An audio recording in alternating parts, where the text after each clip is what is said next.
আসসালামু আলাইকুম। আমাকে আবার সুযোগ দেওয়ার জন্য ধন্যবাদ।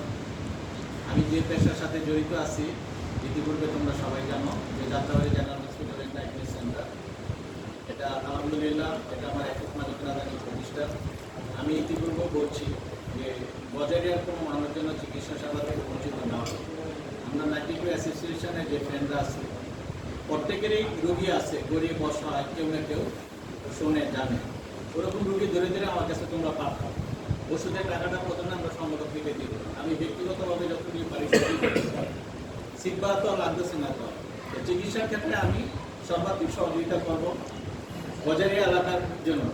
এছাড়া যদি আমরা সংগঠনটাকে যদি আগায় নিতে পারি, আমরা তো ফ্রি ক্যাম্পিং করতে পারি, মাসে না পারি 3 মাসে তো একটা করতে পারি, 6 মাসে করলে চলবে। কারণ আমার এখানে তো ডাক্তার আছে, ডাক্তার নিতে তো অন্যান্য যারা বাজারে দেখছি যে ইতিপূর্বে রাজনৈতিকভাবে কিছু ফ্রি মেডিকেল ক্যাম্প করছে, ওনারা কিন্তু ডাক্তার কিনে নিতে হয়েছে, সব কিছু করতে হয়েছে। আর আমার কিন্তু কিছু লাগতেছে না, আমার কাছে হাতুড়ি সবই আছে, ডাক্তার আছে, আমি সব নিয়ে শুধু আমাদের সংগঠনের নামটা দিয়ে শুধু আমরা সার্বিক ব্যবস্থাপনা হ্যাঁ, প্লাস এবং মেডিসিনও আছে, যেটা মেডিসিনও কিনতে হবে না।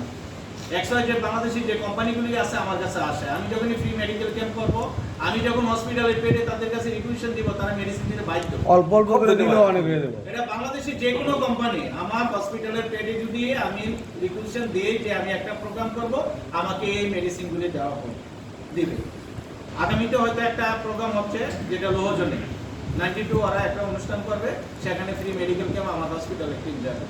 ওদের মাঝে এত একতাবদ্ধতা। একটু থামাই, এই আমি মাথাভাঙ্গা সোশ্যাল ওয়েলফেয়ার ফাউন্ডেশন নামে একটা ফাউন্ডেশন আছে, এই ফাউন্ডেশনে তোমার থেকে ডাক্তার থেকে